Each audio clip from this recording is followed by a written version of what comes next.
Հիմա դահլիճում գտնվողները, նրանց հարազատները, ովքեր նախկինում ծառայել են, կհիշեն, որ երթման արարողության ժամանակ ինչի միջով են անցել զինծառայողը եւ նրանց ծնողները։ Սկսած X քաղաքում ծանոթ գտնել, բարեկամ գտնել, հյուրանոց վարձել, զրուցարան վարձել, այսպես կոչված բիսեդկա, եթե խոսքը վերաբերում է ամառային ժամանակաշրջանին։ Էլ չեմ ասում մեքենաների վրա, կհիշեք, մեքենաների կապոտների վրա փռում էին զինծառայողներին, ծնողները ինչ կարողանային փորձում էին երեխուն հյուրասիրել լավ բաներ, բնական է, որ ծնողը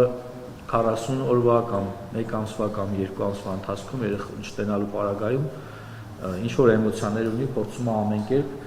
մանավանդ որ զինծառայողը նախկինում որքան էլ որ սա վատ հնչի, ասոցացվել է սոված լինելու հետ։ Ինչը հիմա այդպիսի բան չկա, ես հստակ կարող եմ ասել, կարող է ծնողների,